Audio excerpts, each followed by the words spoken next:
Hey guys, welcome back to my channel. For those who are new, welcome. My name is Monica. In today's video, I'm going to talk about vampires. So if you know me, you know I've always loved vampires, right? It started with a 1960s soap opera called Dark Shadows, and it was a vampire show, okay? So it is a thing for me. I've always loved them. I know books, Samantha from Books with Samantha, she loves them too. So one of my absolute favorite all-time vampire books is Dracula, and they cannot seem to remake that into a movie to save their lives. So Dracula, I think everybody knows the story behind Dracula so far. It's told epistolary, so newspapers, letters, etc., so journal entries, and we meet Jonathan Harker when he's on the road to go to Transylvania to meet Count Dracula, because he is a real estate agent basically. And Dracula, who is a vampire, so he decides to buy Carfax Abbey in London, and so Jonathan ends up being trapped with the brides of Dracula in his castle, while Dracula goes to England and eventually hunts down Lucy and then Mina, and it is so creepy. I remember reading it in the dark. Don't read it in the dark. That's all I'm going to say, is don't read it in the dark. But I absolutely love that one. Another one that I would recommend that is not romance, but it's so good, is Salem's Lot by Stephen King. This one is very, very creepy, okay? We have Ben Mears, who goes back home to Jerusalem's Lot, Maine, and he is trying to do this expose on small town life, right? Because he left there when he was a kid, but he had this traumatic experience in the Marston's house, and the Marston house was just recently bought by two men, Richard Stryker and Kurt Barlow.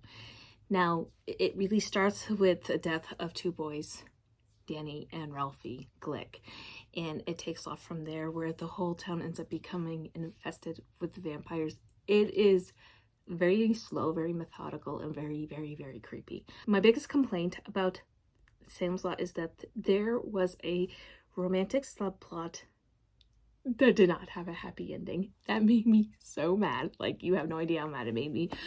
But the book is really, really good. The 1979 movie is really good. The 2004 is really creepy. The 2024 one, I could leave it. It was fine. But anyway, so let's talk about Lothair by Cressida Cole. You've been around here a while, you know how much I love this book. So this one is book 11 in the Mortals After Dark series. This is all sorts of paranormal I want to say romantasy, but it's a whole world of paranormal creatures, right? So we have Lothair, who is considered all the evil, the enemy of old. Everybody hates him. He manipulates everybody to get what he wants, and he wants his vampire bride to be a badass. He wants her to be a queen and just has all these powers and stuff. And then, because he's very prideful, he's very like, I am who I am and you will love me because I am me. And yeah, no, he's very much a ruthless vampire. He'll do whatever he needs to do to get what he wants. And then he meets Ellie.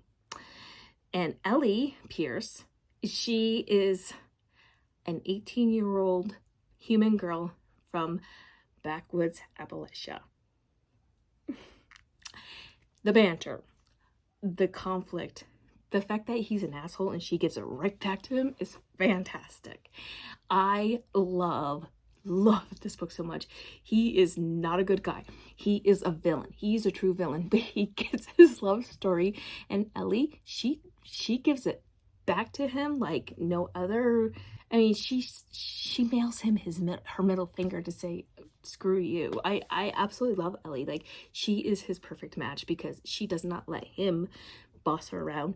She doesn't let him do what he does to other people. He was not going to manipulate her. So absolutely 100%. If you haven't read this, you need to read this book, okay?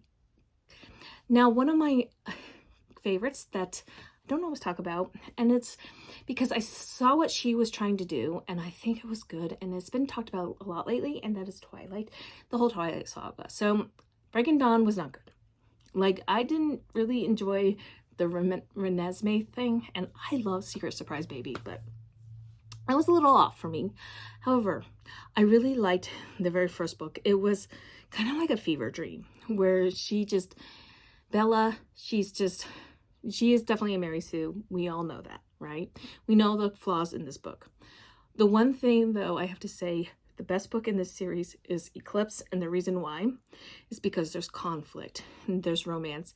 Edward and Bella are together. They are trying to fight the big bad. They need to get the stuff done, right? There's a lot going on in Eclipse, and I feel like that is the strongest book in the series. So if you don't know what Twilight is about, what rock have you been living under for the last 20 years? Okay? But I will say this. It's about Bella Swan, who goes to live with her dad in Forks, Washington, after living in Phoenix for the first, 17 years of her life with her mother, Renee. And Renee has a new husband who's a minor league baseball player. So Renee goes on the road with him. So she goes to live with her dad. Her dad is the sheriff of the small town. She meets Edward, who she's immediately drawn to. He likes her. They have their things. She figures out that he's a vampire. He sparkles in the sun, which most people kind of get irritated by that. I actually don't. The thing is with vampires, you can do this as any way you want, because I feel like it's some of the best vampire books I've read. Just their canons are so unique and they're so engrossing. And this one, it was like popcorn. This is a popcorn book. This is drawing you in. You're having a lot of fun with it. It's a good time. Love it. It was really, I think what Twilight did, it got people reading. And I think that is extremely important. And it wasn't as scary. It was vampire light, and I liked it. I actually really liked it a lot. I loved Eclipse. Like I said, Eclipse is my favorite. Then Twilight. Then Breaking Dawn, the New Moon. Because honestly, Jacob irritated the crap out of me. Just saying. So another vampire romantasy that came out, I think 2023-ish, was Embers in the Snow. This one's a little slow, but I really, really enjoyed this one. And it was gorgeously written. Like, I enjoyed it. Finley and Corvin were really drawn to each other at their first meeting on the road. She was going to go meet him for reasons, okay? Now, they're soulmates, but they didn't realize they're soulmates until they meet. And they balance each other, light versus dark. So this is like the perfect pairing, okay? And the romance was well placed with a very interesting plot. This one, she needed him, he needed her. I really like this. Corvin himself is a possessive, protective vampire hero who wasn't an asshole, which I very much appreciated. Finley was a very strong character. I really liked that she grew. She went from very weak to very strong. Now, there is a lull in this book, and that's why I couldn't give it a perfect 5 stars, but I highly recommend this one. So the last book I want to talk about, and this is the reason why I'm making this video, is because I read Forged in Blood by Sadie Kincaid. This is book 1 in her Broken Bloodline series, and this one is a vampire romantasy. That's why I choose. And oh yes, please, absolutely. So Ophelia her magic is bound, and she gets tricked into going to this college because she's an orphan. She gets this money to go to college, but she has to go to a specific college. She's basically being manipulated into going to meet this big bad Millennia guy. He's a vampire, very, very strong, an old vampire, and he has 3 sons, or sirens, whatever you want to call. I don't even know what they're called. So he has these 3 that he turned, right? And they're all psychically bonded, right? And so we get that information between them, and they all want her, and they don't understand, like, they know she's different, right? So the big bad, he he's kind of an asshole. He's actually a very big asshole, but he's trying to protect his sons from her because when they drink her, they just automatically get addicted and they want her, right? So all of them want her. She wants all of them. The spice in this is spicing, obviously. The vampires were actually very interesting.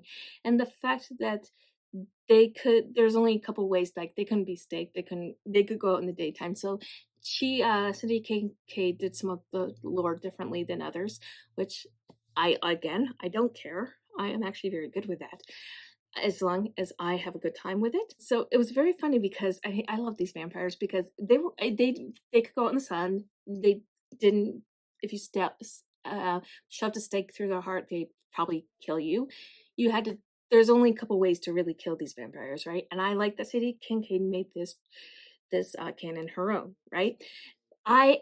One of the things that made me laugh a lot, and I think it's just because I remember someone asking Stephanie Meyer, well, if Edward was so in love with Bella and he just really wanted to eat her, what happened when she had her period? And I think Sadie Kincaid did this whole thing about periods. And oh my gosh, I laughed. I laughed that they were saying I was like a Christmas feast for 4 days each month. And they were talking about her. I'm going to leave it there because it is slightly disturbing, but it was such a good time. All right, so I laughed out loud. I love this book so much. It was so much fun. I had a great time. I've already downloaded book 2. I have to get through a couple of books before I can jump back into this world, but I'm so excited to read book 2 in this series. I think this is like a 3-book romantasy. I love it. I highly recommend it. You have to take this as it is fun. It's supposed to be fun. It is supposed, the spice is supposed to be spicing. The characters are supposed to be the way they are.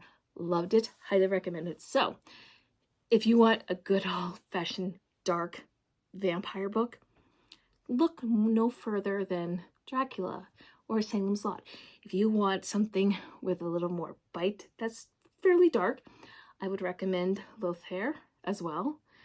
And if you want the romantasy element, Embers in the Snow, Forged in Blood. So those are some of the vampire books I would highly recommend. So I'm just going to leave it here. And if you have any vampire romantasy or even a good vampire book rec for me, please leave it down below. I'm always looking for new books.